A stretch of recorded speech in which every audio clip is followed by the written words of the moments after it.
Welcome to the podcast. This is SuperWet. My name is Jimmy Prescott. My name's Brad Starling.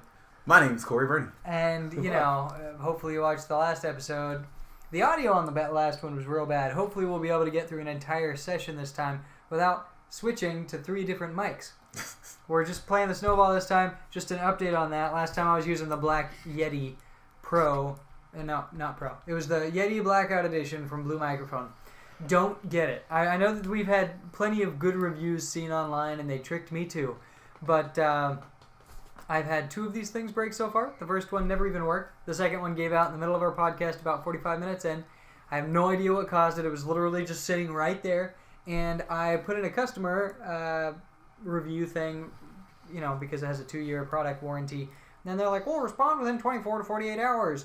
I did this the day after the last podcast, which was a week ago, and haven't heard a response. So, looks like they're just going to leave my $120 piece of merchandise out in the wind. Garbage. Yeah. It's garbage. But let's forget about all that and talk about last week in review. Also, let's point out the elephant in the room, or rather the elephant who is not in the room, Dan. Dan is not here today. Let's have a moment of silence. Okay, so that's enough. Yep. So what are we going to talk about today? I know I want to talk about UFOs. UFOs. Good UFOs. deal. Yeah, let's do that. But first, we were talking about video games a little bit ago, and the ones that we may or may not have been playing in the past week since the last podcast, because some of us have played a brand new game, but we'll get to that. So, Corey, go ahead and roll us down here on this hill, or Brad, do you want to start? Yes. Because I haven't played any new games lately. Since my birthday in November, I've been playing one game, Breath of the Wild, and I'm at 98% completion rating for the entire game, side quests and everything, because Commitment. I have no life. But I just like it a lot, and it's pretty great. And a lot of people have a problem with the Switch as a system, but I don't. I think it's everything that I've ever wanted in a portable system. So, what problems, let's talk about that a little bit. What problems have you seen people complaining about the Switch? I know it's true, but I can't really think of them at the moment. So Cameron, so he doesn't like the fact that, and a lot of other people don't either, they don't like the fact that for instance, when you're playing a game like Breath of the Wild, specifically Breath of the Wild, it's got a battery life of somewhere between 2 to 3 hours. Like, it's a portable system. I mean, and it's a fairly large, in terms of a portable system, it's large. So, who has time to play a system for 2 to 3 hours where you're not close to an outlet, or you don't have something else you got to do? Like, it's a $300 system. I understand a lot of kids these days are like, oh, buy me this, and then they get it. So, but who has time to do that anyway? It's not a complaint of mine. I have never been at a point where I'm just like, oh no, my Switch is dead. I've never had it die on me because, you know what, I'm an adult and I pay for electricity, so I just plug it in. Right? But yeah, that's the biggest complaint I've heard. And then obviously that there's no other really big games. Just not going to talk about Mario Odyssey because I hate Mario. Yeah. But Mario. Other than that, it doesn't really have any other big games going for it yet, and even the upcoming games list for 2018 is fairly pathetic. So, and they tried to do something with Doom, but that was doomed from the start. I'm just not a big fan of the little buttons. That's about it. Yeah. Yeah, not a fan. I think that Nintendo is definitely trying to fit into its niche that it has dug for itself. I love the Mario games. They can keep them coming, and I will buy them every time. I actually bought the Switch only because of Mario Odyssey. I have every Nintendo system that's ever been created. I didn't realize this until just recently. Starting with the Game Boy Pocket. Still have every generation except for the original DS, which I got rid of. I have a 3DS and 2DS now. So, I'm keeping Nintendo alive. So if you guys want to go ahead and what is it called? Whatever, supporting. You want to be a... I don't know. God. You want Nintendo to endorse our I want to put a Nintendo patch on my SuperWet shirt. I'll tattoo Nintendo on my forehead. That's right. Mm-hmm. I thought you just talked about how it wasn't great. If they're paying the right money.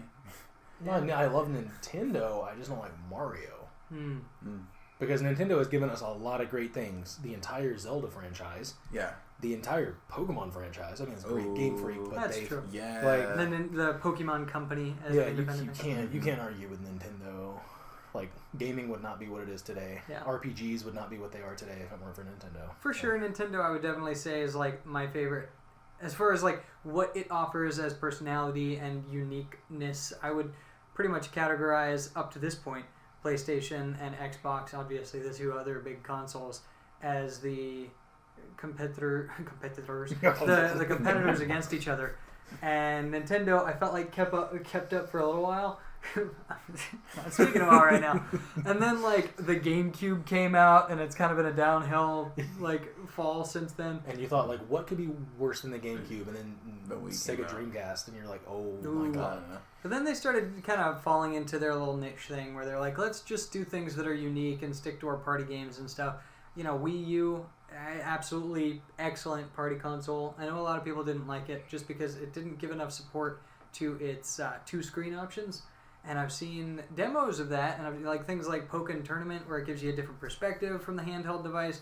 I think stuff like that is really where that could have happened. They just didn't give it enough support. Obviously switched over to the Switch because that was what people envisioned of the Wii U. But I don't know. I really like Nintendo. But speaking of all that, Detective Pikachu is coming out as an English... Are you not excited about this?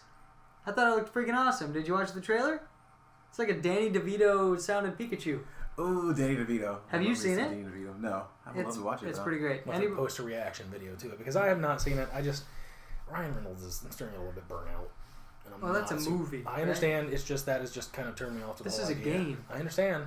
What? But it's turned me off to the whole idea. I just don't like Ryan Reynolds Just that much. sticking his name in there suddenly makes a Pikachu game not great? Yes.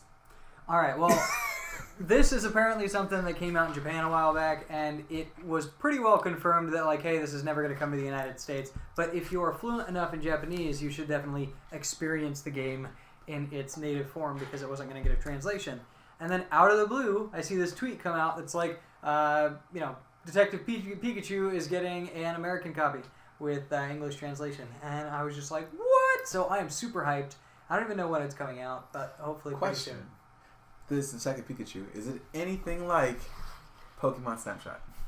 I've actually You mean never played Pokemon Snapshot. Snap for Is it 64? Yeah.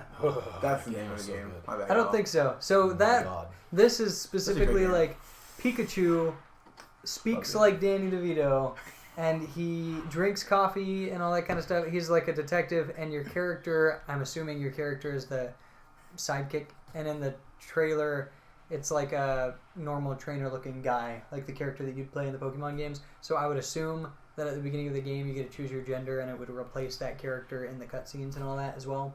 But you play the assistant to Pikachu, and he's like this gruff city detective, and he wears a little trench coat and hat and stuff. This sounds right up my alley of just ridiculousness. Yeah, and it's I'm it's great. intrigued. I really am, actually. Yeah. I'm real intrigued. Well, we should maybe do a reaction thing to it later when we find out when it's coming out, maybe a little bit closer to that date.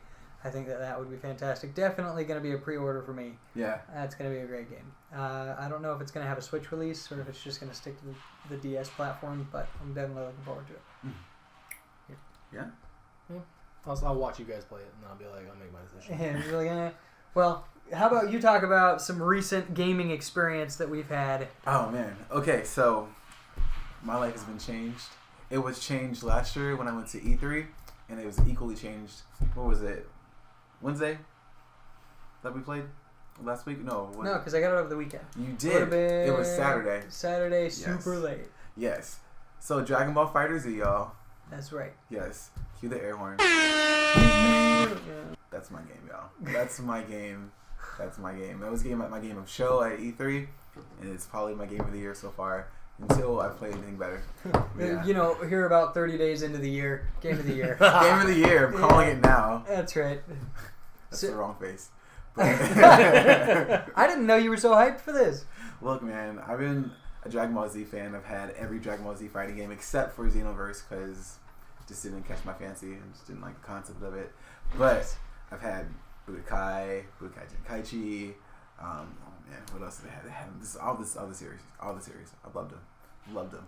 And this is fantastic. This is like the most true to the anime as it gets so far for the series of games, and it's just life changing. If you haven't played it, you need to play it. Tag Team Ronis.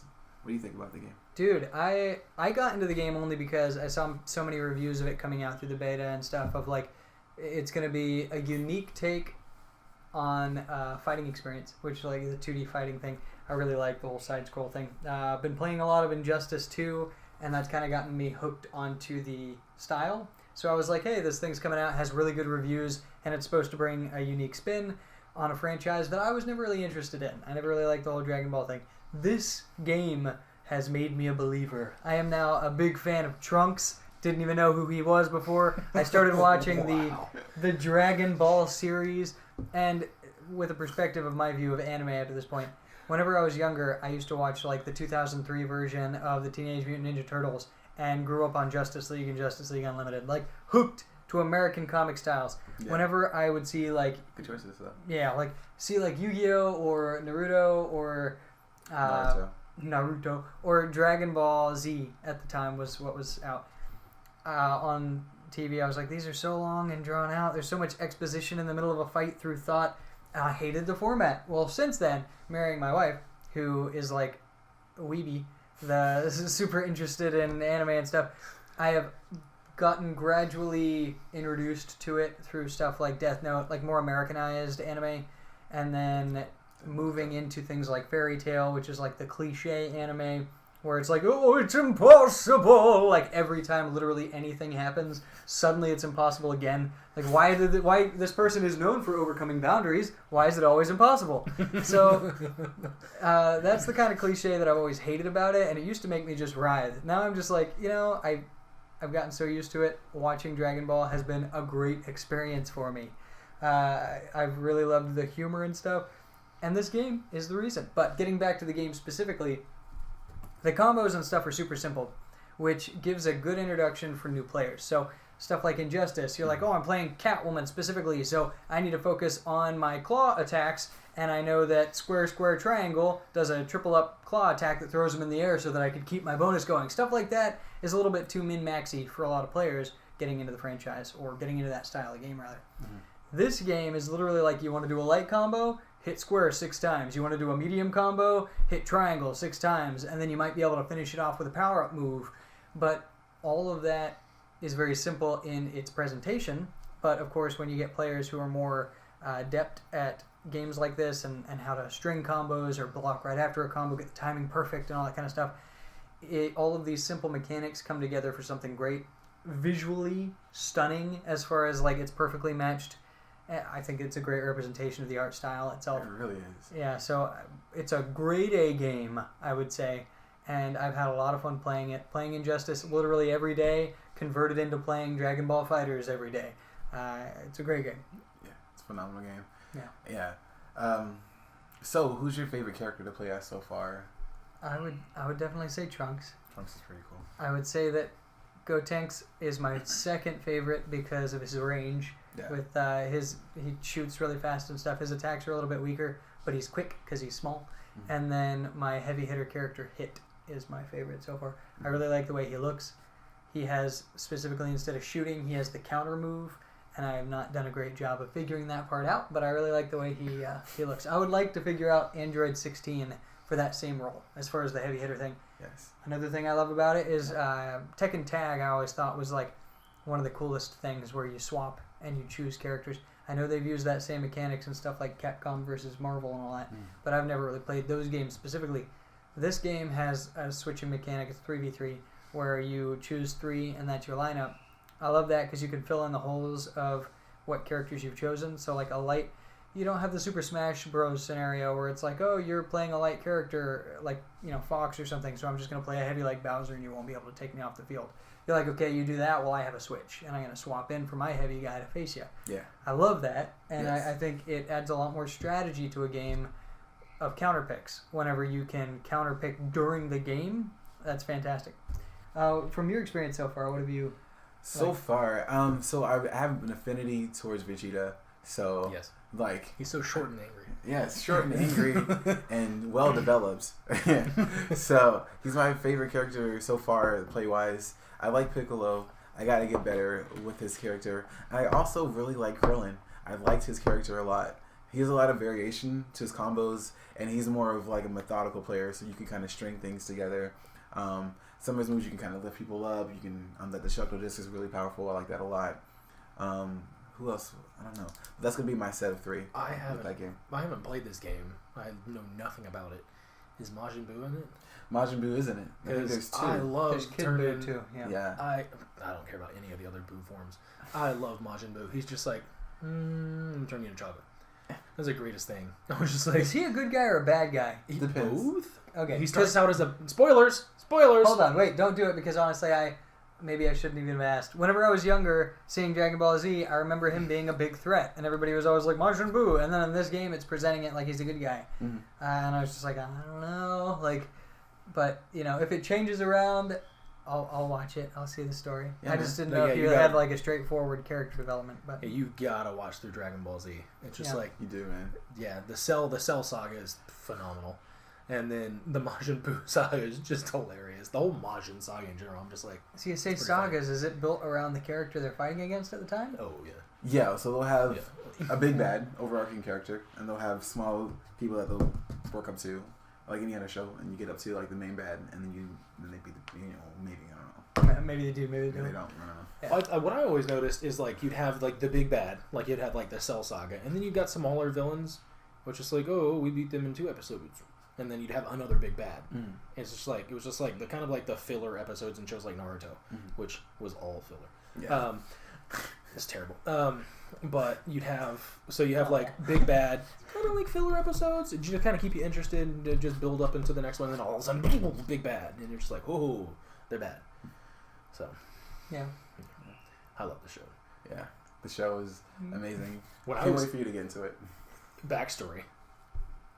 When I was in 4th grade, there was a club that me and 3 other guys had. Say guys, we were like 9. And it was a Dragon Ball Z club, and there was one guy that was in charge, and he was no character ever. He was just like he got to determine based on how you're leveling up, and I don't know how we determined what level ups.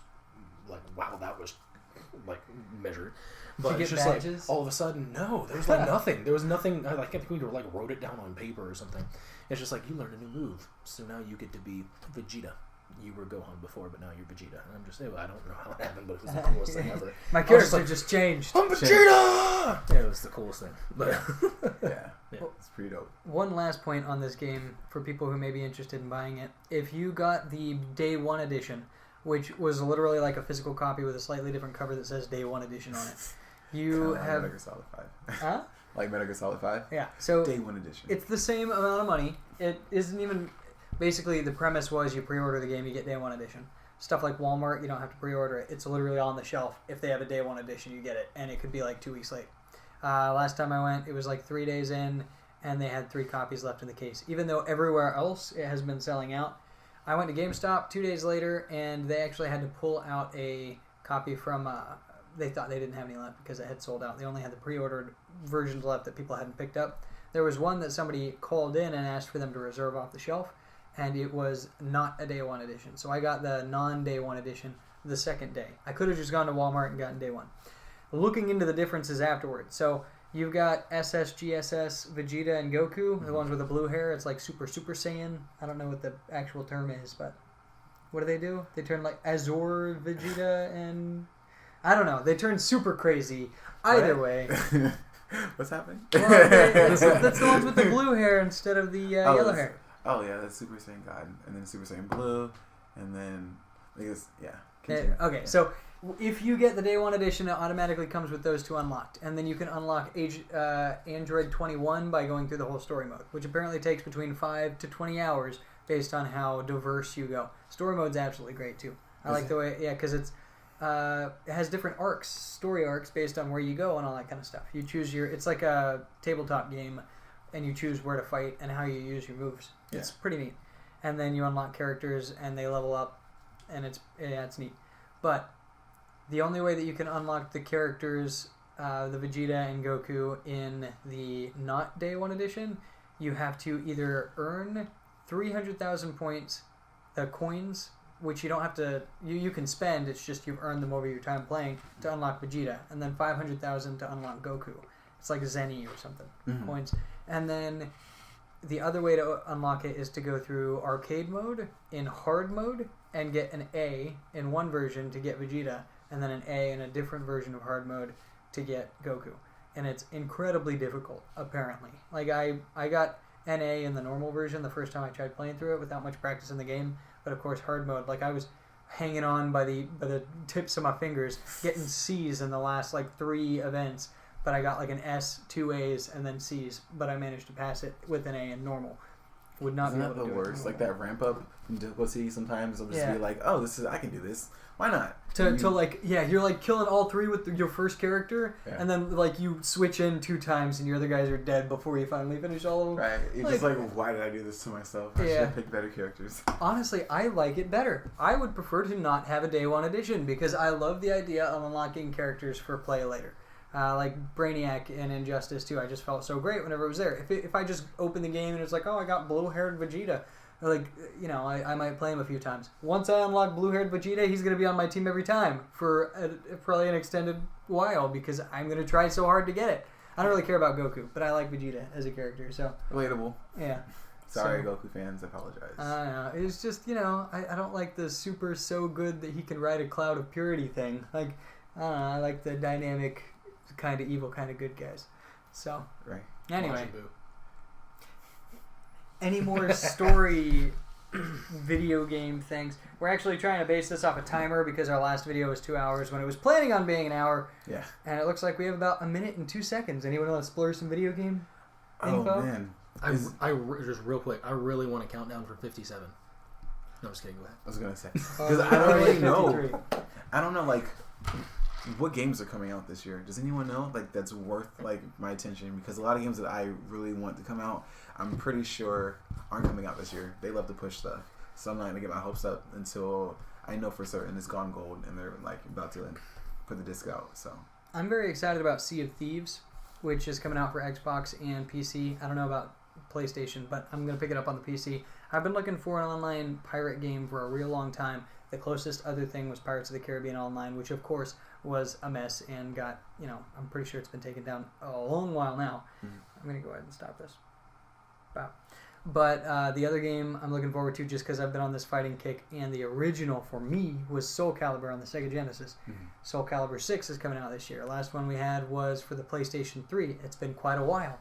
I'm super excited for those 2 games this year. Otherwise, I'm not super informed about what may be coming out later in the year, but I know Sea of Thieves has been in beta for a while, and it's supposed to be I think early March. And then, of course, Detective Pikachu. But I need a good stealth game. If anyone knows anything, please comment below. Let me know. That's right. That's right. You know what I really want to talk about? What? Coming to theaters near you February 16th. Ooh. Black Panther. Ooh, the culture. So excited. Yeah. So excited. So what are we going to talk about when the movie hasn't come out yet? Well, I just want to start by saying that the second that I saw he was going to be in Civil War, I always thought it was a cool concept for a character. I'd never read many Marvel comics as a kid at all. Not a whole lot of comics in general. I read more DC as Justice League and Justice League Unlimited. I watched that and I was just like, yes. But I never really read many Marvel comics. The only ones I really read in depth was X-Men because they're great. But the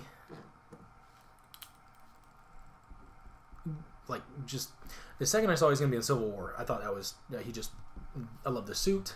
And then once I actually watched Civil War, I love the guy that they picked to play him, the accent, and then the trailer for the music, the imagery, the scenery in terms of the country, and everything, the wilderness. I'm just freaking gorgeous. Man, so stoked. I'm so stoked. Black Panther is one of my favorite characters, and just in comics because he's very interesting. The whole concept of Wakanda just is phenomenal. Just a country that's just so technologically advanced that they don't really want to be a part of most of the world, but when they do come a part of it, they they try to make it for the better. And I think that's very good. I think it's very interesting. They're very very proud people, which is very true. I don't know. I'm so excited. Chadwick Boseman looks like he's doing a great job so far. He was great in Civil War. I can't wait to see what he does in this new movie. I can't wait to see what Lupita does in her role, because the whole just being escorted around by badass woman who just can slit your throat in half a second, like that's my kind of party. You know what I mean? Like, I don't know. It sounds like a great time. I wouldn't want to be followed by a woman that can slit my throat. And Oh yeah. He is a guard. It'd be terrifying. It'd be like a constant state of wetting my pants. SuperWet. SuperWet. Hey. But yeah, I'm so excited. I can't wait to see what happens on the 16th. I will be in the theater multiple times with multiple people. I'm sure I'm gonna pay for a lot of tickets. I'm fine with it. Yeah, definitely looking forward to it. It's weird because I prioritize watching Marvel movies even though I prefer DC stories and characters more. But Marvel has just been killing it on these movies. It's cinematography. Well, the thing is like it's a lot to do too with. It's just once they got the funding from Disney and then that power that clout in Hollywood of casting directors, cinematography for director, like it just they just had all of this Hollywood prowess, and then I think the main thing that Marvel has going for it is the writers for their scripts. It's not just like that cheesy one-liner. That was my problem with Justice League. I know you haven't seen it, and also with Batman versus Superman. The imagery, like I thought everything was fine, and when I say fine, I mean like on a scale of bad to good, fine. I think everything was like fine in terms of the movie, but it was just like the dialogue was just horrible. And I guess it's just the fate of DC cinematic universe. But I just and I'm the same way. I mean, like my favorite superhero is Flash. I prefer DC comics to Marvel, but Marvel Cinematic Universe is there's really no it's not even like, oh hey, could we catch up? No, I don't think it's gonna happen. Yeah, like they're just. I think if they change their vision of how dark their characters are, because you can tell there's definitely a difference even in the things where they try to parallel Marvel movies directly. Like they were kind of trying to combat Guardians of the Galaxy with Suicide Squad in level of humor and presentation of a team, and you see one is very bright and humorous by nature because of the setting and the characters they provide, and then the other, although they might throw in some stupid jokes every once in a while, their focus is always on very edgy characters, dark atmospheres, and then they're like, let's just throw in this joke coming from like, some very angry by nature character. Like it's all very gritty, and I think that they try to use that as like our heroes aren't just heroes type thing, but I think it presents itself better whenever you're just purely rooting for somebody who isn't necessarily taking everything seriously. I don't know if I'm presenting that idea in a good way, but you know what I mean? Where I think in the sense of like I've got to sit down for 2 to 2.5 hours and watch this movie. You don't have the time for a backstory. Yeah. Whereas in like a comic book series, you can present this phenomenal backstory and this just like rich character history and our story arc and everything. You can do that in a written medium, but in a movie setting, you don't have the time, and that was a big flaw of Suicide Squad, Batman versus Superman. I know you haven't seen it. Yeah. Spoiler alert. Justice League. It's just you don't have the kind of time to do what they were trying to do. It's just I think it's just, and Marvel did it well. They established it well. Every superhero needs some kind of backstory movie, unless they're going to play a very, very minor role in the film, which Black Panther in Civil War wasn't as minor as he could have been. Yeah. But it was still, in terms of that movie, it was still a very minor role. Right, exactly. So, I mean, it was perfect. They did that. They played that perfectly. He just showed up and started kicking ass. And I was just like, yeah, I don't know anything about you. Like, right. Everybody in the theater's like, oh, yeah, who's this guy? Like, you got like 9-year-old kids like, yes. So, I mean, and that's their goal too, is because for DC, Marvel, all that stuff, you're going to have a lot of people showing up and rooting for these super, like, I showed up for Justice League, like, Flash. And I do like Ezra Miller as a casting choice, but... Oh, yeah, how was he in the movie? I didn't get the... I really liked him as Flash. As Barry Allen, I was totally wrong. But I really liked him as Flash. I think he would be a perfect Bart Allen. Like, you just somehow worked that into Justice League where it was Bart Allen instead of Barry Allen. That would have been perfect. But I just like him as Flash. It's like, if you're just gonna throw Flash on the screen, it was great. Just great. I loved the Flash. Every scene that he was in, I was just like, this is good. Yeah. But that was just me going to watch the movie because Flash was finally on the big screen. Like, yes. And maybe next podcast we'll talk about Flashpoint 2020. That's gonna be good. Didn't they say that all was hinging on how well Justice League did, and it was pretty well a flop? Actually, that's what was originally rumored 6 months or so before Justice League came out. But then they've actually released a statement after that. It's like locked in, apparently. What about Cyborg? Oh yeah, no, that's all. Like, they've locked it in. Okay. Like, they've already committed to all these things. Originally, the Flash standalone movie was supposed to come out this year, and I was like, oh, I can't die before 2018. Could have watched that. But now it's just I'm sad that I now have to try not to die before 2020. But the concept of a Flashpoint movie being the standalone Flash movie, I mean, yeah, there's gonna be a crap load of other DC superheroes in it, but I think it's just if DC manages it. Yeah. Dude, if they put Black Manta on that big screen, man. Who would they cast as Black Manta if they were gonna have that? Idris Elba. I know. I feel like that's my default for like every black actor, but at the same time, like, it's just like tell me, he could do that Elba role. needs to play. He could do that John so Stewart, well. Black Manta. Yeah, he just He could be Black Manta and Green Lantern. He could just do it all. Yeah. So like any relatively stoic African American character is just like Idris Elba. I feel like he doesn't necessarily have the face type for Jon Stewart, though. I mean, I'm picturing somebody more boxy. You know? Well, I can't even remember his name right now because it's so frustrating. But the guy who plays Roman Pierce in Fast and Furious series, he's like a R&B artist. I can't remember his name. It's like apparently he is being considered for Jon Stewart. You're talking about Tyrese. Yes, thank you. In what universe do you think that would be a good casting choice? Like if they seriously make that decision and put it in and like sign it on paper, that's going to be. I'm just like, DC Universe is dead. DC Cinematic Universe is just over. Don't do Flashpoint because you'll ruin that somehow. I mean, that's just like. Is it the funny guy, the tall, like skinny, funny guy in Fast and the Furious? Yeah, like really, really goofy, like always running his mouth. Yeah. Yeah. Baby Boy? No. Okay, sorry. I don't know. It's a great movie.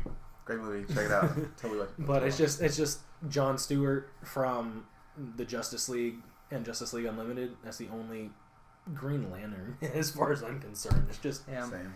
Yeah. You know what I was super impressed by, and just to preface this, I didn't watch the Justice League movie, which is sad just because it's the first live action iteration of Cyborg in like an actual presentation. He was in Smallville and literally just looked like a normal person, and his eye would turn red every once in a while he hacked a computer. That was not Cyborg. This is like actually attempting to be Cyborg, but the CGI looked so awful. That's literally the reason I was like, they're going to ruin Cyborg. In comic books, he's one of my top 4. All 4 of which come from DC Comics, by the way. I have almost no interest in Marvel comic books and stuff. I'm just not really interested in. I think they do a good job of the movies just because their powers and their costumes lend themselves well to a big action scene with bright colors. It looks really nice. But whenever you get down to their stories and stuff, it just isn't as good as a well laid out DC comic series.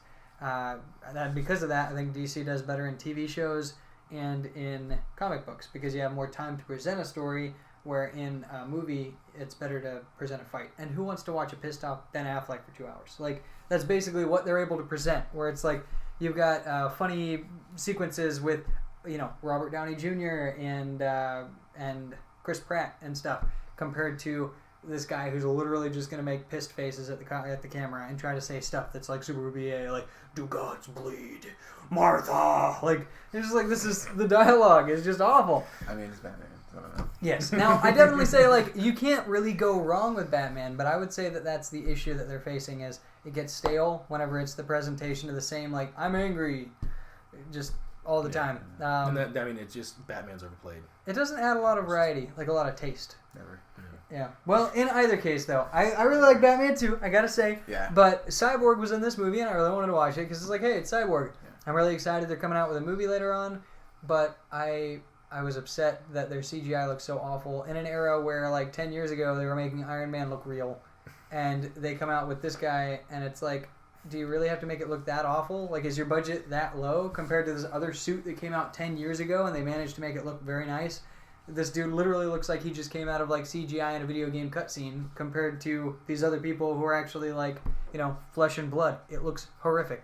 And then, and I haven't even seen the movie. Maybe it was better in the actual cut. I don't know. But all of this said, playing Injustice and watching Teen Titans Go, and all of the movies. God, Teen Titans Go. Teen Titans Go can just. But in either case, the voice acting was always done by the same guy. Yeah. For Cyborg, even in the Injustice games, he's been Cyborg in literally every media. Booyah. So He's you've Kevin got, Conroy. yeah. So you've got that voice, like you've got the same voice every time, and I love how consistent it is. Yeah. And It's like picking anybody other than Mark Hamill to play Joker. Yeah. You're just making a wrong choice. Automatically down a few points. Yes. My only like thing to that is that same guy plays every black person in every fucking DC. Sorry, excuse my language, but every DC show I've ever seen. Like, Does he really? Yeah, listen to it. Like, it's the same dude. He's like every single time. Whenever I hear it, I distinctly hear Cyborg, but maybe like there's maybe I've like missed I a don't lot. like from the original Teen Titans, because Teen Titans Go doesn't actually exist.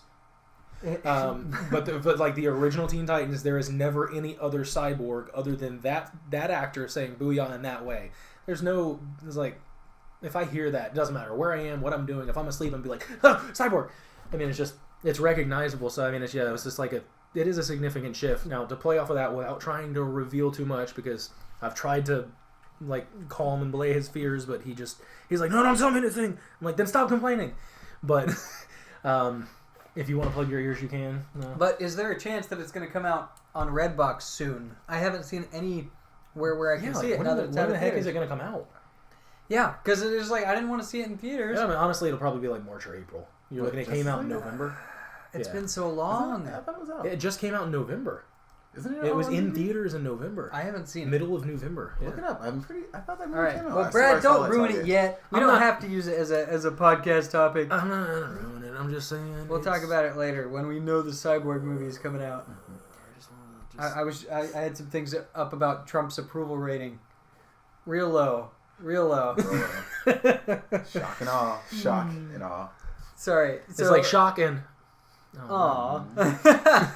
America. Guys, you have anything else you want to say about Black Panther? No. I'm gonna wait because I don't want to get. We're definitely gonna spend. Yes. We could probably spend an entire podcast, an entire hour, just talking about how incredible that movie is after we've seen it. It's gonna be amazing. Yeah, that's gonna be its own dedicated thing. It has to be. It's gonna be like Valentine's Day is the 14th, and I respect that fact, but I'm just gonna transfer all the love and joy and emotion that you feel on Valentine's Day, and just feel it all on the 16th. On the 16th. Oh yeah. Oh yeah. Me too. Good choices. So just kind of completely, not completely, because Marvel's got a lot of aliens. UFOs, better known as UFOs. They can't see that. Well, I mean, maybe. It says UFOs. Come on, man. I'm just trying to make a point. All right. UFOs. And to illustrate my blank sheet of paper. Sorry, go ahead. So, I have always... I'm not like a fanatic that's just like got UFO posters and like photos on his wall and stuff. But I mean, like, I've always loved the idea that there's something else out there. Jesus. Yeah, let's get started on that subject.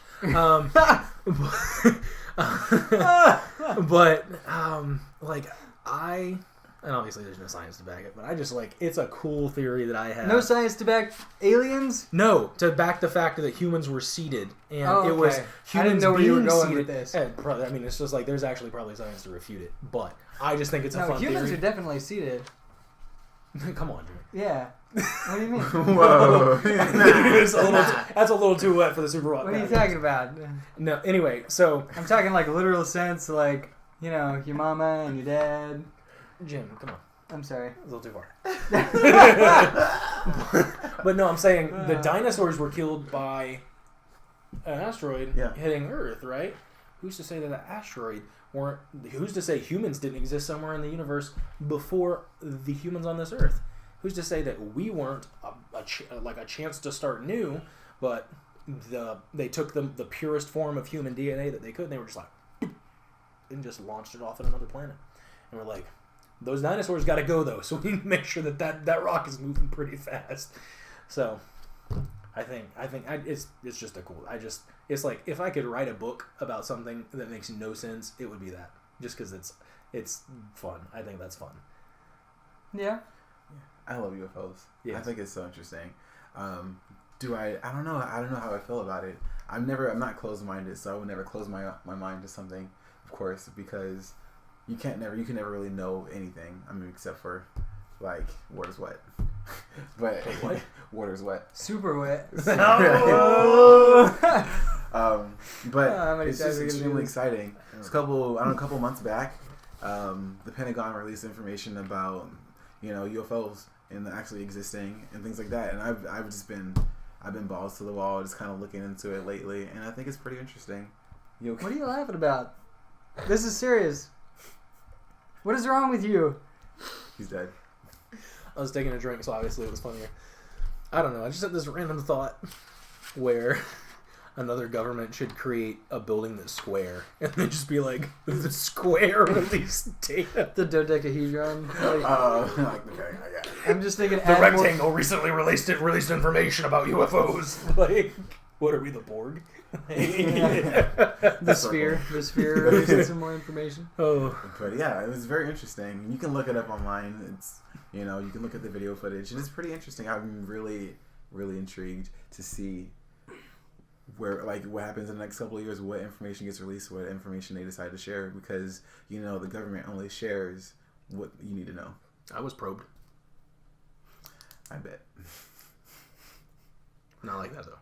Well, I don't know. I've always wanted to... Be probed? Yes. I don't know. I've always wanted to think about that and Being probed? No! God dang it! Aliens! Brad! God! You kept walking right into that. I'm sorry. Wall me, Jimmy. I definitely like the idea. I definitely don't know, though, how much you can believe it. I've seen a lot of the documentaries whenever I was super interested, whenever I was younger. I've even walked in and sat down in some of those, small town. There's, where everybody in the town cop and everything, and they're like, oh, man, there's them there aliens. I took some video on my phone, but for some reason you can't see it now. And it's just how often can that happen? I've seen documentaries, too, where you had, half of even big cities in... Las Vegas area and stuff, half of the city saw it. But it's so where's the video? In fairly modern times, you at least have a flip phone that can take a picture. And they're talking about this big, huge event where this thing that was half the size of your city is floating over, and for some reason nobody has a photo of it. And you didn't just create 100,000 believers that are running around in alien cults? Well, you have to question if they have the... Sorry, we just ran out of time for something. My heart dropped. I know, my anxiety just But if they have the technology to travel through space, if that level of technology, who's to say that they didn't wipe any evidence from people's phones? Who's to say, oh, you can't see it now? Maybe it's because they deleted it. Maybe it's because the aliens probed your phone and got rid of the information. I think that would have been a much bigger catastrophe, though, because people would have been complaining about their Facebook pictures going away, aliens hacking their feed, posting some weird stuff on Twitter. Yeah. I don't know. I feel like it would have gotten bigger than just taking away some photos and videos. I don't know. No, but I'm saying, what if it's a technology where when they're flying over, it just doesn't, the camera won't. That's it's your cameras just don't EMP work. level type crap. Yeah, but specifically for cameras, the rest of your phone's gonna work, but your camera doesn't. You can still call and tell somebody about it, but they just won't believe you. Yeah. I want to believe in it. I think it'd be super cool to be like, aliens, something new to think about. Not sitting at my desk job. Yeah, sitting at my desk job every day. I could totally get, like, what are they? On board with aliens? Yeah, that's right. I could get, like, stolen out a window like a cow. And just I don't know which cow's been stolen out of a window. Right. Who's keeping cows in their office building? Which kind of, is it a Chick-fil-A cow? Or is it like just like a regular, like cattle cow? Like, are we talking about the milk cow from Twister? I think it could be either. I'm sure that there's been some confusing events that even the aliens themselves aren't sure what led to it. Either way, this conversation is very exciting. We're going to milk it for all it's worth. Yeah. Cheese. All right. I don't whatever. Anybody else have anything to say about UFOs? I don't know if... I really don't know anything about them. I didn't even know that the Pentagon had released information. How recently was that? Exciting. Like, I want to say either like November, December. Like, that's when I saw like the news stories for One thing that really sucks is like talking about super recent news. This podcast doesn't come out for a week. Like we're gonna have a video come out today on the 30th of January, and it is a completely different video from last week. Old news by the time it comes around. It's part of the spirit of the SuperWet podcast, but it causes us to miss some updated information. For example, talking about the Logan Paul thing last week, and the next day, on Wednesday of last week, I don't remember what day that would have been, but Wednesday, late January, you know what it is. Logan Paul finally came out with a new video after like 15 days. Basically, a suicide awareness video. And, we just posted the video talking about how he hadn't put anything up. And that was a week after he put this other thing up. So we're late. We're late to the game every time. Now, at least with content like this, where it came out in November, it's like, well, we were late regardless because it's January. It's February in 2 days. So a week late after us already, a week later, I guess, isn't as punishable. Yeah. I feel like we might get some bad comments on this other recent news stuff. Recent news that isn't that recent. Breaking news of last week. We can all have a segment where we come up with ideas of what's going to break next week. Oh yeah, we come up with like the biggest. I think it's a good idea. Yeah. What do you think's going to happen next week? Oh. Come on, throw it out here. I'm sorry. First thing I thought was gonna poop. That's exactly what's coming out next week. Keep us posted. Coming out next week. Unless I'm positive. All right. Either way, sorry. Speaking of cheese, poop humor. I don't know. Someone's gonna die. All right. Oh wow, it's kind of dark, but it's bound to happen. So the guy from Glee died today actually. Was he in anything else? A different guy from Glee? Yeah, a different guy from Glee. The guy who played Finn. Not Finn. I'm sorry, Puck. The bad boy in the show. Never watched. How old was he? 35, if I'm not mistaken. I could be wrong on that. I'm not at Google, so I apologize. Researching on your own, guys. But he definitely did die. We're informed. Suicide. And oh, man. Apparently, so recently, I didn't know this. I thought it was like, oh, that guy died. It's so sad. And then I read the article. And then apparently he was recently convicted for child pornography. And he pled guilty to it. And then he was convicted to serve a certain amount of time, a couple years in prison. And he couldn't go around. He's a registered sex offender. And then, I guess, killed himself. Which is sad, and you shouldn't kill yourself. Was he out of prison when that happened? Yeah, no, he hadn't gone to prison yet. He just they went to the trial and all that jazz, and then he committed suicide. So it's really sad. I was just, as an example, someone else died. So rest in peace. Yeah. Genuine. Well, what do you think's gonna happen next week, Brett? I don't know, man. There's a lot of things could happen, I could see a UFO. Maybe. Or I could be 1 week closer to seeing Black Panther. Brad, you gotta say this confidently. Like, I saw a UFO on Wednesday of next week. Because we gotta think this is coming out. Oh, I know exactly what's gonna happen next week. Do it. Everything that the majority of America does not want to happen. The Patriots are gonna win the Super Bowl. Ah. And I'm going to... Except, this is going to come out next Tuesday, so the Patriots just won the Super Bowl. Hot minute here. Yep. Or my home state, my home city, the Eagles. They won something. I hope they do. I mean, their fans are atrocious. But They are atrocious. They really are bad But fans. it's just all I hear anything about to the stop Eagles. the Patriots. Like, Gosh. oh, I don't know. I like patriotism. I don't know, man. You're trying to polarize this podcast. I don't know anything about You football. are succeeding. What do you mean? Because there are a few things that I just detest to the point where Wait, so the Patriots as a football team or like patriotism in general? Patriots as a football team. Oh, okay. I was sure. like, where are we going with this? Like, I've just never had a good experience with one of their fans. I don't know anything And I don't even about bring football up. I'll be like at Disney and just enjoying the World Showcase at Epcot, and a Patriots fan walks by. I'm not wearing anything football related. I have no football tattoos. I'm not talking about football. They're just like, go Patriots in my face. I'm just like, push you in the water. So accurate. Because, for example, Sunday I went to Disney Springs. I'm not wearing any Philly attire. You know, you look at me, you'll never know that I'm a fan of football. I'm not a fan of football, by the way. And then walking by, and this guy, a Patriot fan, is like, who you voting for? And I'm like, no one. Get out of my face. Like, move. And then I was like, why you gotta push your football in my face? Patriot fan. I wouldn't even know what he's talking about. Oh, Trust me. You know. They're wearing they've got a Patriots hat, a Patriots jersey, Patriots pants. They're wearing Patriots underwear. Like, it's ridiculous. I didn't even know the Super Bowl was coming yet. I thought it was over. I thought that was over around Christmas. You know another prediction? I'll have a hangover. Oh. Now, remember, past tense, you have a hangover. I'm sorry. I had a hangover, guys, and it was fantastic. It was probably fueled by tequila. It was the best. It was a great hangover. I was there. Feel is the word. I held his hair back. He totally did. I held his Santa hat back. Yes, right.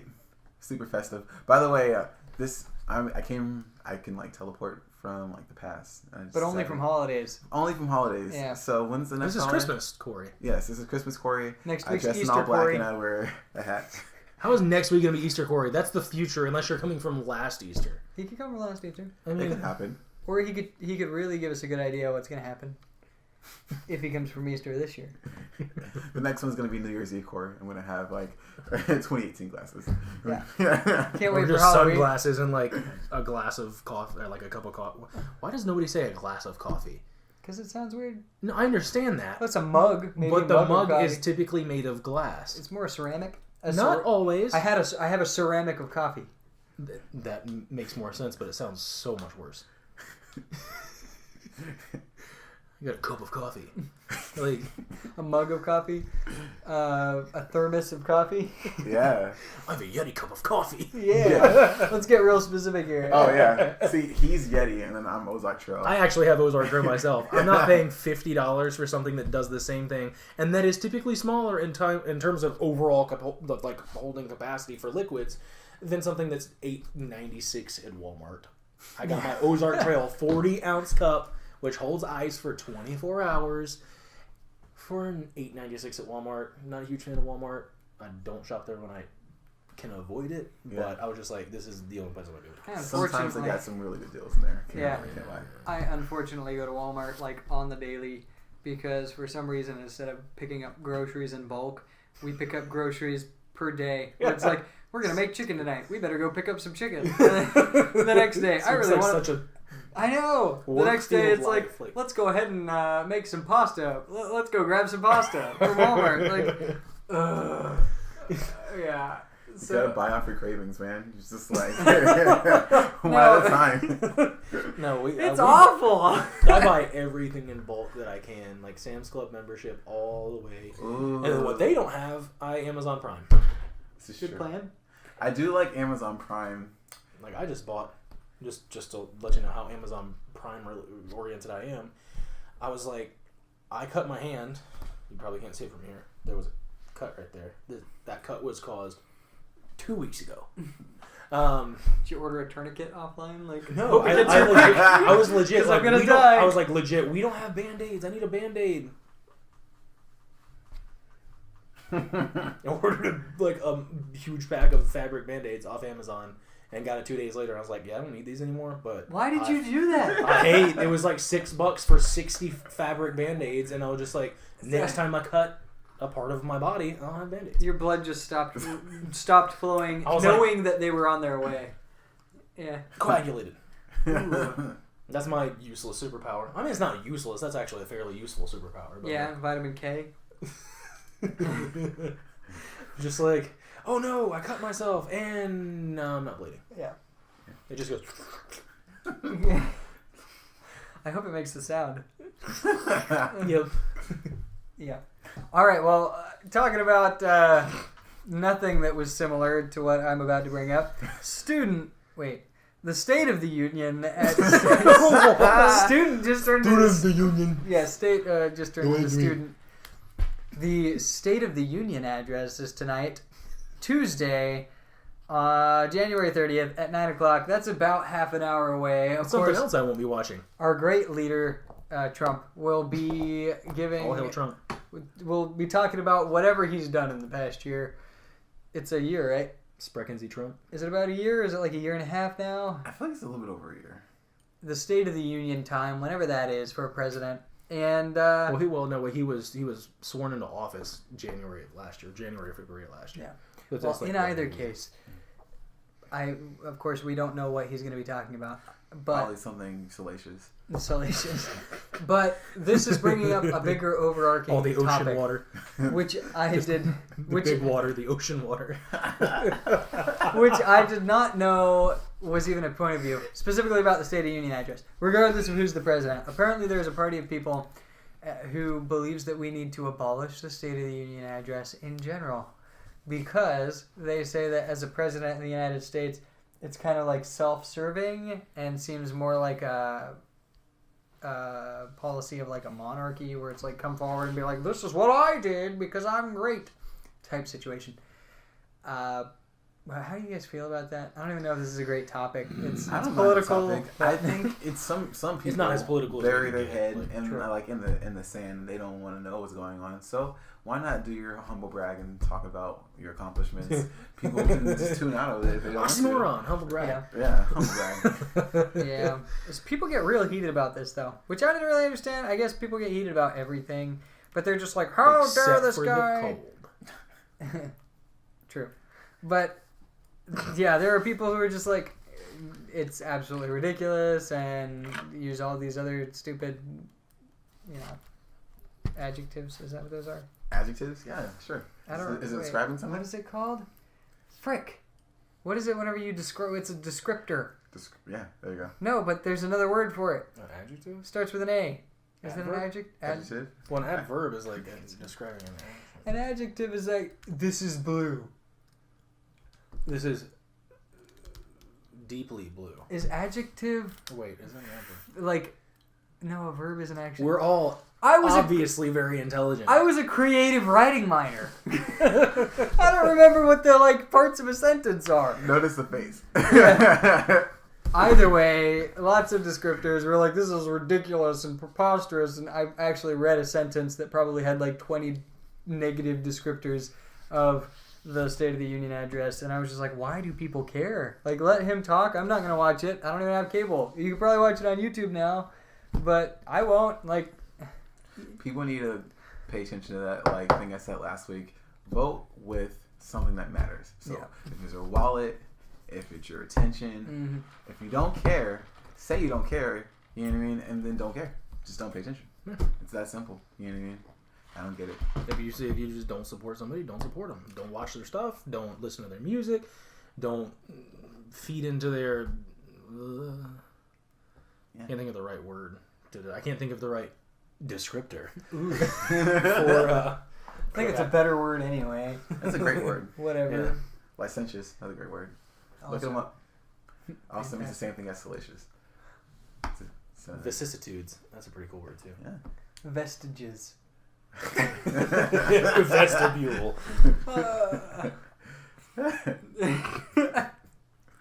Anyway, well, that's that, I guess. Any other topics? What else we talking about? This podcast was firmly on the tracks, and then it's just we went off the rails, guys. Okay. Well, let's get back. We very briefly, or I did at least. Let's talk about the hot topic that we ended last time's thing with. Logan Paul. Right? I don't know what's happening last time's thing with Yeah. Logan Paul. He's like got the Kirk thing going on now. Have you guys watched the new Logan Paul video? I watched linked it. the first 30 seconds, and I was just like, "Oh, this looks like a pathetic attempt." I mean, I'm not. Don't discredit the fact. I'm not saying that I don't think suicide awareness is a thing, but I don't think that you can use that to save face for a premeditated, like we talked about last time. Like it went through editing, it went through like you had to. It went through all the steps that a normal video that he would post went through, and still made it to his page. Like you can't come back and say, "Oh, sorry." Shouldn't, like you can say shouldn't have done that. You can recognize the fact that you shouldn't, which I'm sure he recognizes, but it's just it's too late. You can't come back and now post this stuff, and I don't know. It just made me like him less. Still don't know who he is. Didn't even like it to begin with. I like him less now. True. Okay, so I don't want to be the only one talking about it for a while because I'm the only one who actually watched it, but I'm gonna give myself 60 seconds. You guys ready for this? Yes. Go. Hot take. Okay, here we go. 3, 2, 1.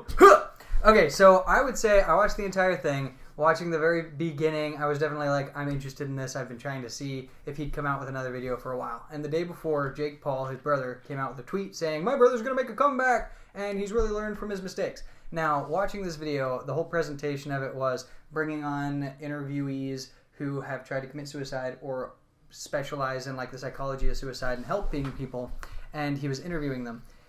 His appearance has completely changed. He went from the whole like surfer dude long hair thing to like clean cut hair. He was sitting there like properly talking to people and everything. You could tell that everything was way more professionally shot than his previous stuff. You could tell that it was all managed by a PR firm, and most of it was like complemented by a lot of pans over his face as he looked solemn and like sat there in a chair looking at the ground and all that stuff. Definitely seemed like it was made with a formula, but he is donating $1 million to charity for suicide prevention stuff. I wouldn't want to discredit him. His attempt, I would say. I thought it was interesting. Nice to see that he tried to do something. But I definitely would say it seemed a little. It definitely seemed constructed. Yeah. Still don't know who he is. Still don't care. Yeah. Well, that's that. And anything else? Any other media we've been watching or anything?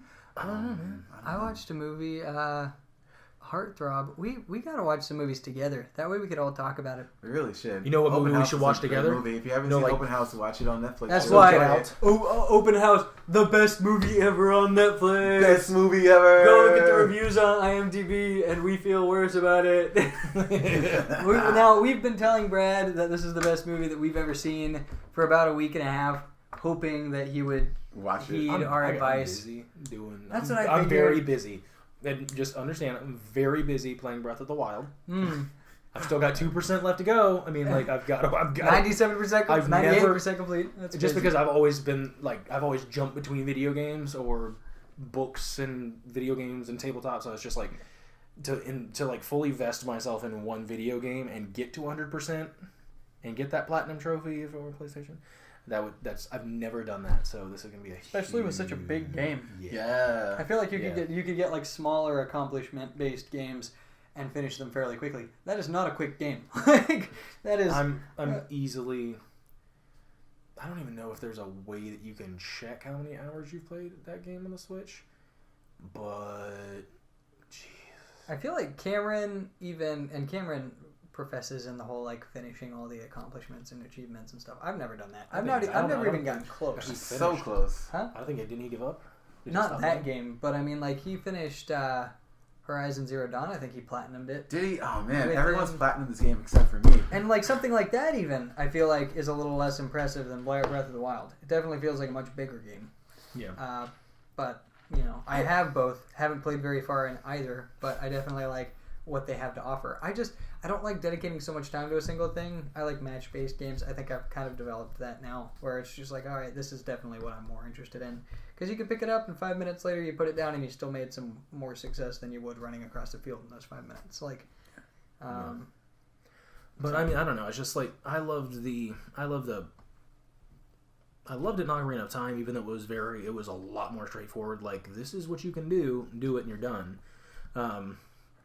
But I ever since then, that got me hooked on like the open world concept of games. Fallout New Vegas, I I've probably put more time into playing Fallout New Vegas than I have into actually sleeping in the last 5 years, because anybody that knows me, which nobody watching this really does, I'm not a huge fan of unconsciousness.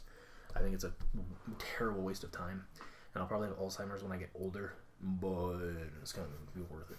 But no, I sleep like 5 or 6 hours a night, and I just function perfectly fine on that. But you don't always need 8 hours. Yeah, so I mean, anyway, so Fallout New Vegas, I played Skyrim a lot, but not nearly as much as Fallout New Vegas.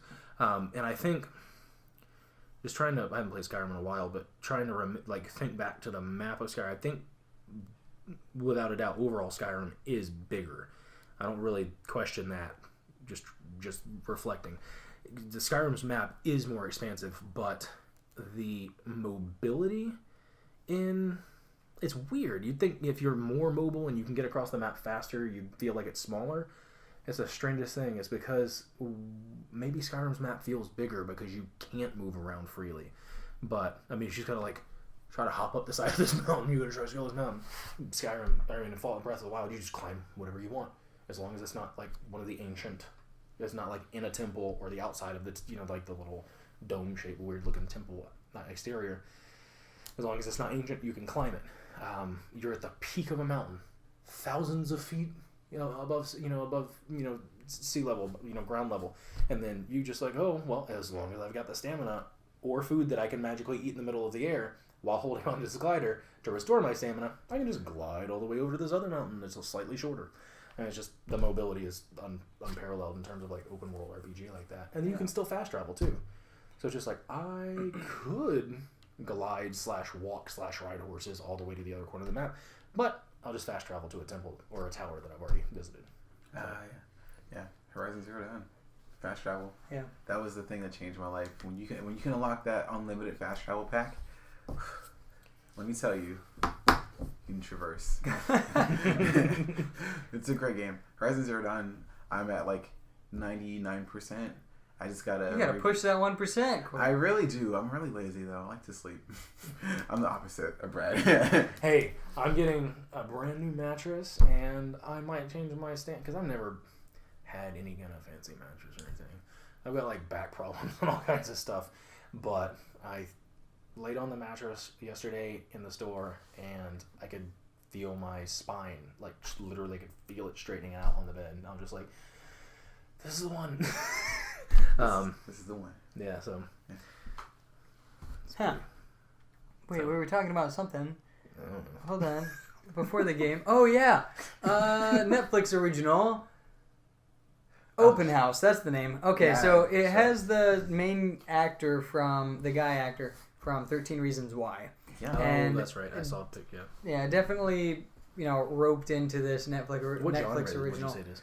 It's supposed to be suspense thriller. Yeah. Yeah. Now, I definitely would say let's preface this by saying I absolutely love just B-rated movies with horrible endings. This was my cup of tea, but it was not, I know, most people's. I had to convince about 3 or 4 times for Corey to continue on and venture on with me through this movie. So I checked out. Yeah, my goal is sci-fi, the Sci-Fi Channel originals. That's where I live. Real quick, just to kind of wedge in there. For instance, Turbo Kid on Netflix. Jimmy's Brad, a year ago, he's Brad, let's watch this movie. And I'm you find diamonds in the rough. I was Jimmy, this movie looks so freaking stupid. I could use these 2 hours in so many better ways. And he's no, just sit down and watch it with me. And I'm whatever, man. Into that movie, there was a tear rolling down this cheek, and I'm sitting here yeah. That was great. Every once in a while, you find a great movie that nobody else is talking about. That led me to my favorite suspense movie of all time. It's a Korean movie that subbed, should still be on Netflix. Train to Busan. Train yes, to it is Busan. still on. Yes. It is a Korean movie. Nobody else talks about it, and that movie is freaking incredible. Yep. It is the best portrayal of zombies I have ever seen in my life. God. And I didn't even expect that whenever I first started. Yeah, we should watch it together, honestly, and we can give I'm a whole down to watch review it. of Train to Busan SuperWet style, and it will be fantastic. And suspense also falls into that. Another Korean movie on there, Tunnel. And that is a movie that there was a guy driving through a mountain whenever an earthquake or a landslide or something occurs that causes the tunnel that he's traveling through to collapse. It's only him, and you end up finding out another car in there a little bit later, and he has to survive while there is a rescue attempt with like a bottle of water and a birthday cake in his backseat. And that movie is incredible as well. I honestly like the Korean movies that make it to Netflix are just, it's a great to appreciate section of Netflix. Korean cinema. It's really good. Yeah. It's really, really good. If you haven't seen a movie, it used to be on Netflix. It's not on there anymore. We checked last time. It's called The Man from Nowhere. That's a phenomenal movie. I don't think I've ever seen another Korean movie that I like more than that one, but Korean cinema is fantastic. Yeah. Like Don't watch Train to Busan without me. I want to watch that again. That's going to be That great. was another one where you were just like, let's watch this. And I was like, another zombie movie. Oh, great. And then at the end of it, I was just like, it was so good. It was such a good movie. But go ahead. I was gonna say The Man from Nowhere. The concept of it, you got the stragglers coming through. He's kind of scruffy, disheveled. Meets this little girl in his hotel, and kind of like the whole what's that one movie with Man on Fire? That's the movie. It's a similar concept kind of thing. You know what I mean? It's just a great movie about a guy trying to save a girl, and I'm not gonna spoil any more than that. You just need to watch it. It's really good. It's also an action movie too. So if you like action movies, it's right up your alley. If you like the action movies where you're shooting, kind of like the John Woo-esque kind of things, it's a great movie. It's a great movie. Yeah. You know. Well, getting back to the open house, and I definitely want to hear your Sorry. unfiltered. Oh no, yeah, this is great. The unfiltered opinion of what it is, what it's like. Movie was. He says a B movie. I'll call it an F movie. Okay, if that is the thing. Like, the acting, stupid. The plot, stupid. No offense. I don't want to completely crap on the movie because there were some good things about it. We were all saying the cinematography was great. Whoever was framing the shots did a great job. Good video. About 50% of the time, you'd have a real good shot. You knew they were thinking about it prior, and then it would literally switch to like the most dull shot from the floor you've ever seen. Like literally just like stuck it on the stuck the camera on like they had to go to the bathroom. They were like, I'll be right back. Keep filming. Go. Yeah, they stuck the camera on the floor and propped it up with a shoe, and they're like, "That's perfect. Just walk in through the door." Like just walk in and menacing like black boots out of nowhere. No explanation for who the boots are. That was the biggest problem with the movie. There was not a lot of exposition, and a lot of the things that happened in the movie just out of nowhere. Like, okay, why did your sister send you here? This is her house, yet she sent you here for I don't know. It's just great. It's just garbage. But if you want a bad movie to kind of pick apart while you're drunk, that's a great movie. It's a great movie. No, it takes a certain type of person to enjoy it. I thought it was good. I do acknowledge that it was not well done, but that's what I enjoy. And Walking through a parking lot, man. Walking through a parking lot, someone loses control and then you just die against it. It was definitely going for the realism approach. You know, whoever was pitching this idea was like, but you don't know who the killer is. Just like real life. And it's just like, oh man, you're trying way too hard. And there were some points where the exposition was so stupid. He literally threw, the main character threw an elevator pitch for the whole premise of the movie at his mother about halfway through, where he was just like, aren't open houses really creepy because you leave your house and you leave your keys to a bunch of people and you don't know if they might still be in the house when you get there. And he literally says that halfway through with this dull expression, and you're just like, that was the elevator pitch for this movie. That was it. If you have to put it in, that was great. You got to put it in the movie. So it's let's explain. I really don't think, guys, that the script is getting across what is creepy about this movie. I don't feel creeped out. Maybe we should literally throw it at the viewer and say, this is why this is creepy. Because he's going to explain why open houses are creepy. And it was just, but there is literally, sorry, quick aside, I didn't mean to cut you off, but there's only one black person in this movie. And you know who dies first? He is the first. He's the whole movie. The first person. It was just out of nowhere. And how he shows up there. They prolonged it until he became important enough to kill. A death could have happened at any point beforehand. And I don't want to get everything about race, but that's just. You want to find a movie trope? That's a movie trope. they went for it. You know, like we have to have a black guy in the movie, and then he just has to be killed first. Yeah, just randomly, with no exposition, no reason why. I don't even know why he showed up at the house, to be honest. You have no idea how it happened either, because suddenly he's like sleeping on the couch, and then the door's open, and then he's dead in the car, and it's just like, why? Right? How did he get to the car? Watching the movie too, like the son like hears something, I think, right? He's just coming down the steps to check on the black guy, and then next thing you know, the front door is wide open, but he doesn't even go to look outside. Like common sense, he just walks over to the couch. He's like, oh, he's not here. Yeah. And then like you hear the car turn on, and he's like, oh, the front door is open. Let me just walk outside. And then he walks up to it, and the guy's dead in his car. And there's like, there was no sign of a struggle. There was like a little bit of thumping downstairs that he was like, oh, he must have gotten out of bed. And then you go down there, and the covers are just pulled back off the bed. The guy like got up, walked outside. It seemed more like he was having he was a sleepwalking episode and like killed himself in his car or something, rather than being a serial killer, which it did end up being. But it's like, why was he in his car? Why was he sitting in the driver's seat? And why was his neck slit? Like, right? What? Yeah, so that was fun. It was... Just didn't understand. Spoiler alert for Open House. Oh. You're not going to watch it. Yeah, don't watch that movie. Just do yourself a favor. Now, I'm not big for watching, honestly, probably the last 5 years. I have not seen any of the movies that were nominated for,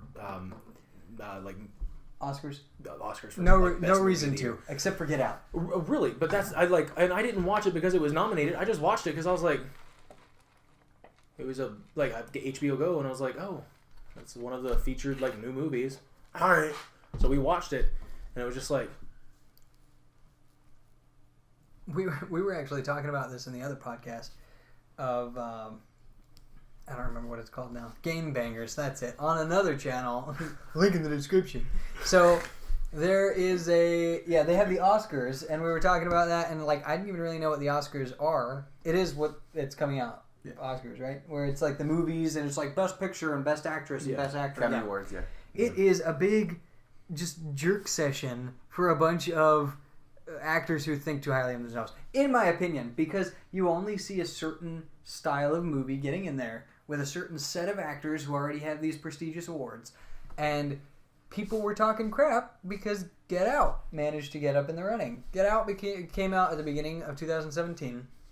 It wasn't created purely for the Oscars, and all the other movies that are lining up against it just came out in theaters. So who is giving this opinion? They're not considering the general public, who obviously can't give their review of movies that have just come out. If any, basically they come out as they're nominated, or even after. So it's just like, well, what public opinion have you gotten? It's purely based on critics, which is probably part of the premise. I don't know much about the Oscars. But it also, these are movies that are created and stylized purely for that purpose, because all of the titles, The Shape of Water, 3 Billboards, all this stuff, it sounds like you'd walk into a modern art museum, and this would be the names of the art that has random modernist William approaches. Shatner retired, Dunkirk.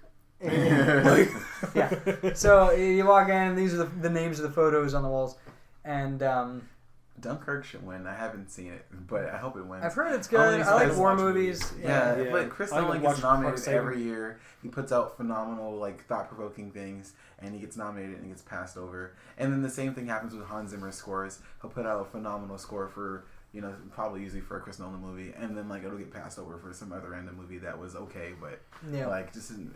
I don't know. Maybe I'm just being it's my own personal opinion. But these things aren't breaking any box offices or anything. And that's so the thing. Why are they so important? But that's the thing, though, is it's the artistry. It is the Academy Awards. It's the Academy of Actors that they choose who's nominated. They choose who wins. They vote.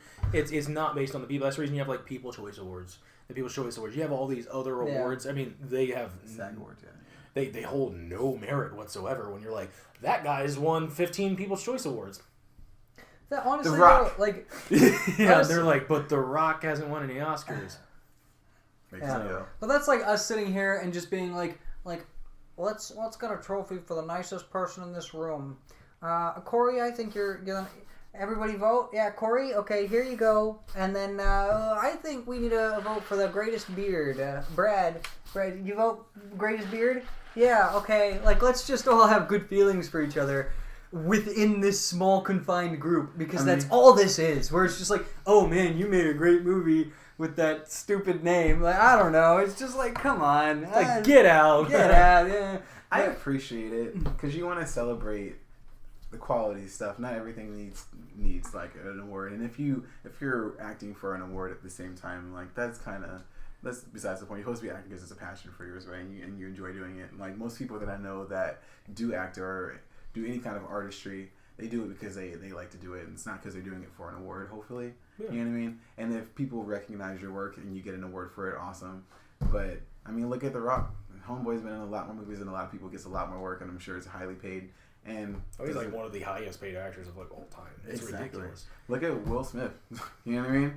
The list goes on. So new topic. I had gotten so. I mean, we are so pushing this, but the last thing go past an hour and 50 minutes probably. I'm sorry, but I just gotten so burnt out with Will Smith in Suicide Squad. How did you get burnt out? He hasn't done much recently. No, he's just done enough, and it's all just like, okay, so it's just Will Smith in this and Will Smith in that. Just there was no versatility. It was still more or less Will Smith in this movie, but I just sat down. I was like, okay, so Rotten Tomatoes is like a 26% on Rotten Tomatoes. Mm-hmm. Like the actual like that's another Eaton Rover or whatever the like main critic review site is. It was like 15%, terrible. But Google user rating review was like 94%. I was like, I typically end up citing like I watched plenty of low-rated Rotten Tomatoes movies, and I was like, oh hell yeah. Mm-hmm. And so I was just like, okay, fine. I got 2 hours to waste. Last Wednesday, I was like, let me watch Bright. What'd you think? Oh, that movie's so good. They signed for 3 more movies. Yes! Well, hopefully, yes. But I was like... This is definitely an extended universe situation. Yeah, like, I watched the trailer for, like, because the second it popped, I watch Netflix constantly. And I, like, the trailer, you know, everything, their newest thing is always like, trailer! And throws it in your face. And I was like, man, it's like magic. They literally call it a magic wand. That's just stupid. And so... but then I was just like, everybody's talking about it. But I was like, this is like everybody's talking about it. And it's got such good reviews on Google. So I'm just like, let me watch this. And by the end of it, I'm just like, that crap was low on Rotten Tomatoes. 26%. When right before I watched it, it's probably lower now. Like I finished it and I was just like, yeah, it's just like that, just surge of emotion. And I was just like, oh god, I'm so glad I watched that. I feel like with that movie, in my personal opinion, you have to get past like the first like 30-40 minutes because it's just another cop movie, but it just happens to be an orc that's a cop. But that's the variety of it. I don't know. They just made orcs the token ethnic person. Okay, so I loved the movie. I would definitely say I'm super excited for what they're going to do with it. Yeah. Because they said 3 wands. This is the presentation of one. I was like, this has to be an extended universe, unless they're really going for the like, you know, people wanting to grasp for more thing. Like, I feel like this is something that would create a cult following just because of what it could become. Oh yeah, like you're gonna see like at all the cons, you're gonna see people not like huge, but you're gonna see people dressed up as like orcs and brights and like it's gonna be you're gonna see it. I think without Will Smith, it wouldn't have necessarily turned into what it now is. People like talking about it. Yeah, you've got that face like that's Will Smith. Mm-hmm. I know that and it hooks you in. Yeah. One thing, the thing that I would say I didn't like about it, and I thought they made up for it by the diversity of characters, the diversity of scenery. I didn't like how it felt like a linear story only because the characters were going from place to place, being pursued by the same people who somehow knew where they were at all times. And it was different groups of people. And spoiler here, because we are going to be talking about the beginning to the end of the movie. Yes. These characters are getting away with a magic wand. And they're being chased by a group of gang members who want the magic wand for themselves. Because they'll, like, grant any wish. Yeah. Like, that's the whole point. Like, if you... That's the premise, though, and a lot of people don't know this. You can wield it. If you can touch it without exploding. Yeah, which certain people named Brights can. Yeah. And they're the ones who have enough power to hold it without, like... They're like, what was that? Jack's breathing under the door. Jeez. Scared the crap out of me. Sorry. But yeah, so they were pursued by this group, and then there's the second group of 3 elves who are part of a cult that's trying the to Inferni. Yeah, they're trying to like bring down the government or current society or something. Well, the thing is, there's like this Dark Lord thousands of years ago. That's the reason the orcs are hated, because so they they're trying to sided bring with the them Dark back Lord. type thing. But the orcs are just like, okay, we're doing our own thing now, but we're oppressed, and we can only exist in this capacity because we don't have the opportunity to exist any other way. Mm-hmm. This one orc breaks out, and they're just like, oh, screw you, you're a traitor, you're a cop. And then the Inferni, they only present you 4 total, but the 3 they're pursuing Will Smith and the orc cop. And what they're trying to do is they're trying to use the magic wands, because apparently you bring all 3 of them together and then you can raise the Dark Lord. But the premise is like brights are fairly common among elves. There's like elves, orcs, fairies that are like kind of like gnats that are just like pests. And oh man, that was sad. Yeah, that was pretty that bad. thing obviously had like a personality more than just I don't know. It didn't seem like it. Yeah, It but had a like, face. it was something. It was just like, It was more than just like some little thing that you usually kill. Jeez. yeah. He was trying to eat the bird food. I don't like it, and they were just like, swat. Yeah. Sorry. But I mean, you have all these different species of, like, I mean, they're called races in the movie for a reason. But you have all these different races, and so obviously elves are more proficient with magic, and so brights are, in terms of like other races, common with elves. You can find orc brights, you can find them in all the other races, all these other races, but in humans it's the rarest. It's just like apparently it's like 1 in a million humans can be a bright, and so all these like I think only 1 like actual human. It's like one of these gang members actually touches it and it just obliterates all the humans. Yeah, in it just that blows vicinity. them all up. It's like, and it's just like, where'd they go? It's like, I think we're breathing them. You know, it's just like, so it's just like all these, it's like the human gang members trying to pursue it so they can, grant, their wishes granted or whatever, without understanding that you can't actually touch it. And then you've got the 3 Inferni elves trying to pursue it and get it because they want to raise the Dark Lord. And so it's just a really cool, I mean, you had these separate storylines. You had like Will Smith's characters, his storyline, the orc cop, which I can't remember the name of, his storyline, and it's just like Jacoby. There we go, Jacoby. Yeah.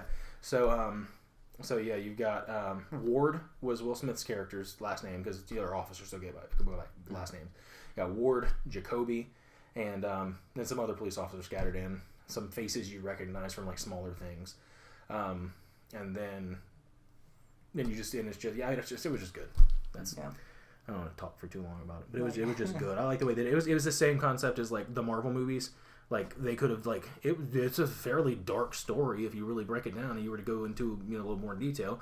Could have gone the dark side, but it was more action. Now you still had story because I mean you gotta have some kind of story, but there was a lot of action. There was explosions and it was like Michael Bay explosions, but I mean it was action packed, so it kept your attention in that sense. But at the same time, it was still telling the story. So I mean they did it. They did it well. It made you really feel for the characters, Yeah. which is really like something I like that lacks a lot in a lot of these like low budget movies that I've seen on Netflix. Like just like character development and just kind of feeling like, oh, I want this person to survive, or oh, you know what I mean? Yeah. Yeah. I mean, Ward's character, the Will Smith's character, was just like, I feel for him, but it's just it's a human. It's so I mean it's not that it's a human cop or a human this. It's a human. You got these other races that have some fairly crappy stuff going on, and Jacoby is really where I was just like, respect. Let's go, Jacoby. Let's do this. Like Raise at the right. very end, something happens, and I'm just like, you deserve that. That was good. Yeah. No. Yeah. So. Yeah. Oh, whenever he. Yeah. Okay. Yeah. We'll leave that part for the viewer. But yeah, the one thing that I would say, and super great movie, but the one thing that I would say that I didn't like was that it felt like a linear story that needed a little bit of editing in the parts where they'd drive somewhere, there was literally no reason why anybody should know where they were, and then suddenly they'd be surrounded by cars and the gang members were there, or literally the 3 elves that were following them somehow always were following them, like always knew exactly where they were. Yeah, you go ahead. Was that because of the wand? Were they tracking the magic? Or? I don't know, because that's the thing I wasn't certain of. I had 2 theories, and you might know the answer. But my 2 theories were it was a wand or it was the connection between Between the girls, okay. So it was actually, they did specifically say it, but like kind of early in the movie, and so much stuff happens, you just get lost in translation. But I pick up on that kind of stuff because throughout the movie I'll be like, what the heck is? Oh, that's right.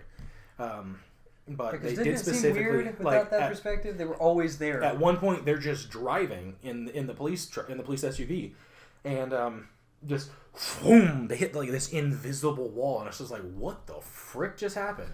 Oh, they get right. out and they're like, the wand can only go so far. Like it's bound to its owner, and it can only go so far from its owner. Right. So like she is tracking this thing magically. Like knows where the wand is. Right. Thing. So that's how the elves. That's how the Inferni are finding them. And then if you pay attention, there's a point where the gang members drop off. You stop seeing them because there's no like clue. Like, well, what are they? Where? And then I mean, eventually the gang something happens with them, but.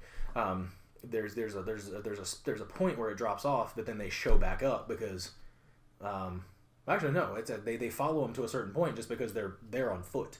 They're not really, because the thing happens with the truck and then they hit the invisible wall and then they're on foot, so they're being followed that way just because they're on foot. How far are they going to go?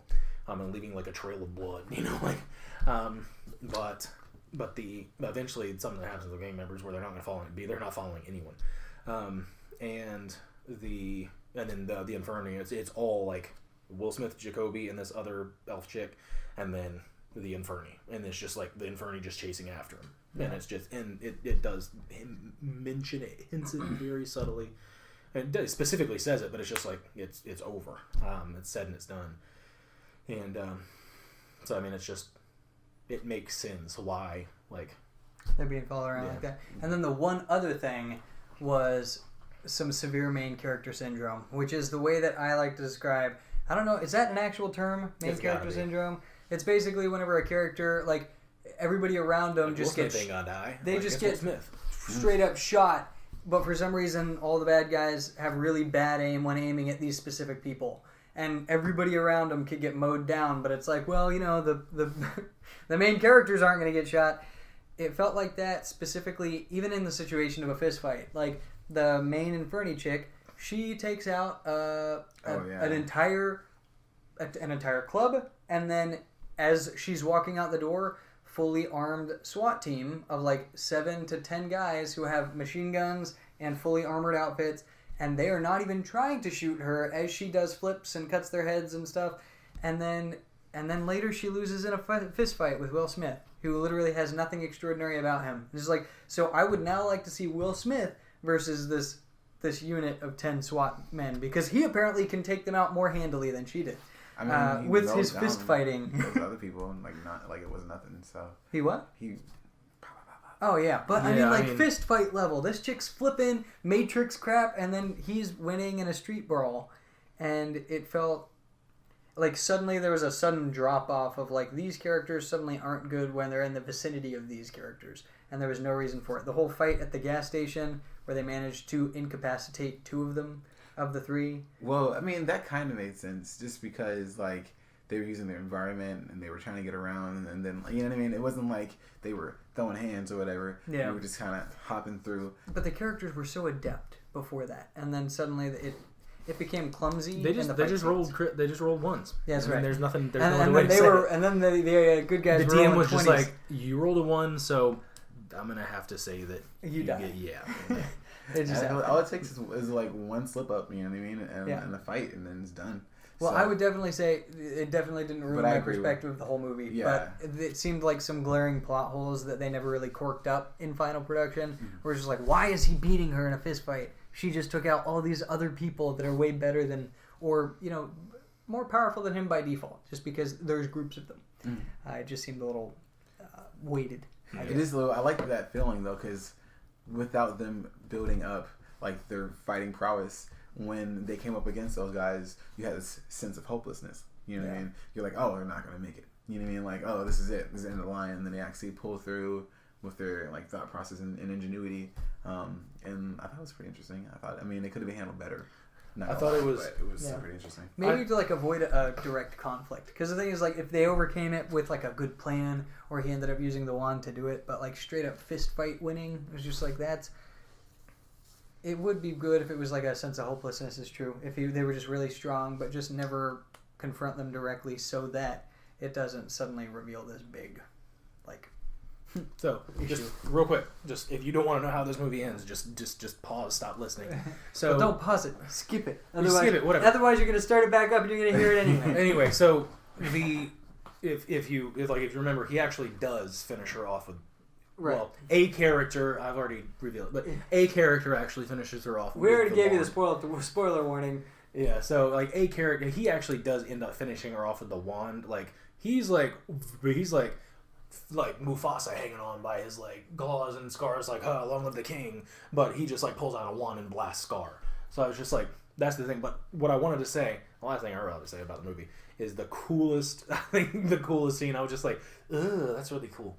Is at one point a character like apparently had hidden the wand so that the people that had captured them wouldn't be able to find it. That character like literally had like buried it in their skin of their forearm and like pulled it out. And it was like a close up, and I was like, ugh, that's disgustingly cool. I don't remember watching that. Yeah. Oh, I don't know. I guess I didn't see that. Yeah, I was just like, was that in like the after credit scene? No, that was just like, thing going on? okay, so just so you guys understand, so the scene where the orcs had captured them right as they're like beating the crap out of Warden Oh yeah, and so that. Right before the rifle to the back, mm-hmm. Like right before he aims the rifle at somebody's back, so that's when this character pulls the wand out of their freaking forearm, and yeah, I missed that. Yeah, and starts using them. And it was just like, yeah, you see like the skin wrapped in like kind of melty around the wand, because it's apparently this like hot thing of like Can we filled take with a moment and just appreciate that whole scene though, because that whole scene was fantastic. It was pretty great. Yeah, I mean, first it was like, but no, it came full circle. It really did. It's a great scene. By the way, David Ayer, you redeemed yourself because Suicide Squad was bullshit. This was great. Yeah, it's the same guy. That was one of the things that said directed by the same director of Suicide Squad. And that was the first thing I saw, and I was like, this is gonna be great. I did not hate Suicide Squad. What does everybody dislike about it? Have you gone? Okay, I liked it when I saw it in theaters, and when I bought it, and I said, "Hey, I'm I've at only a party watched it with once, all my friends." so maybe there's a second time. Oh yeah, no, yeah. God. The second time I hated it because I saw it with my friend Ian. We had gotten free tickets from T-Mobile Tuesdays, and it was fantastic. We went in there. I was like, "Oh, this is pretty entertaining." Like I left, enjoyed it. I'm like, whatever. And I bought it when it came out because I buy all my favorite like superhero movies. And then I watched it again, and I'm like, this is garbage. That's stupid. Its pacing's bad. That doesn't make any sense for that character. You know, I had a chance to kind of sit down and kind of just like dissect the film as a whole.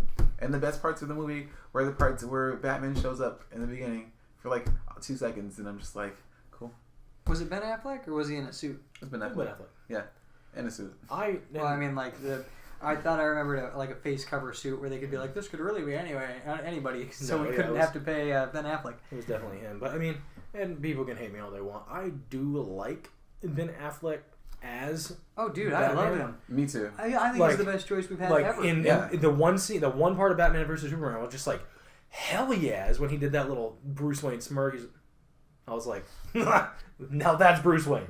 Yeah. But I mean, it was like what you mentioned earlier. It's just too much Batman. Like he's just too much. Like it's not Batman featuring Justice League. It's Justice League. It was just too much Batman. Oh, is that what Justice League is like? I'm gonna go watch that movie.